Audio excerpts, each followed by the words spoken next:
The halls of Badami fell silent the moment the king passed. A crown sat on the stone dais, waiting for the weight of a man who could hold it.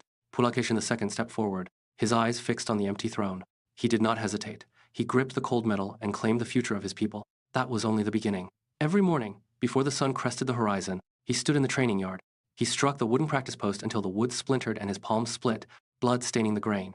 He refused to bandage his hands. He wanted the sting to remind him that strength was earned in increments of pain.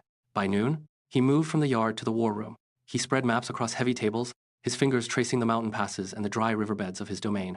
He did not command from the shadows. He calculated every move, every supply line, every soldier needed to hold the border. He was building a fortress, not just of stone, but of iron-willed discipline. He lived for the rhythm of the blade and the logic of the map, carving his authority into the very foundations of the empire. The Chalukya banners moved across the landscape, marking the borders of a unified subcontinent. From the eastern coast to the western sea, villages pledged their service to the throne of Badami. Pulakeshin II commanded this expansion with tactical precision, using elephants to clear the dense growth and cavalry to secure the dry plains. But the horizon shifted. Scouts returned from the north with eyes wide, speaking of a tide of steel that refused to stop for natural boundaries. Emperor Harsha was marching. The northern ruler did not negotiate, he consumed. Word traveled fast, villages turned to ash, and the northern infantry moved with the weight of a glacier. Pulakeshin II stood on the ramparts of his capital, watching the northern winds change. The air grew heavy. It was not just the humidity of the coming season. A deep, rhythmic thrumming began to pulse through the ground beneath his boots. It was the sound of 1,000 war drums, synchronized and relentless. The northern titan had crossed the threshold of the empire. Pulakeshin II tightened his grip on the stone railing, his gaze fixed on the northern sky. The time for administration had ended. The era of the sword had arrived. The Narmada River bank turned into a slaughterhouse of grinding metal and churning mud. Pulakeshin II did not wait for the strike.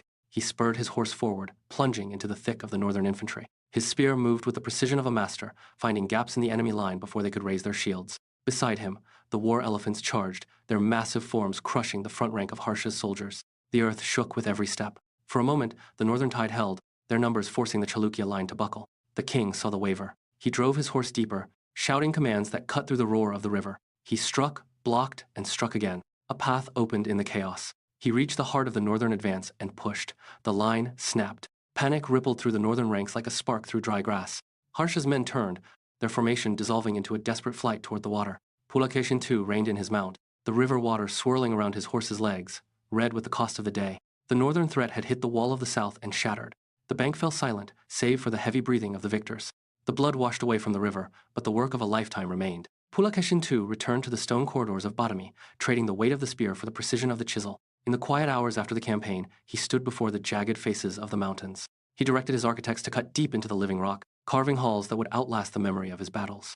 He invited philosophers to debate beneath the high arches, filling the palaces with the sound of reason rather than the clash of iron. Day after day, the rhythmic sound of stone hitting stone echoed through the valleys. He watched as the mountain transformed into a testament of art and intellect. He commissioned temples that rose from the earth like natural formations, every column and relief a bridge between the physical and the infinite. Years passed. The king stood on the high terrace as the sun dipped behind the silhouettes of his creations, casting long, sharp shadows across his realm. He looked over a land that stayed free, unified by his sword and defined by his wisdom. He left behind a legacy etched into the very foundation of the subcontinent.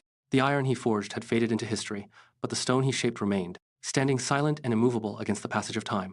Pulakeshin II, the guardian of the south, became a memory carved in granite, a legend that the winds of the centuries could not erode.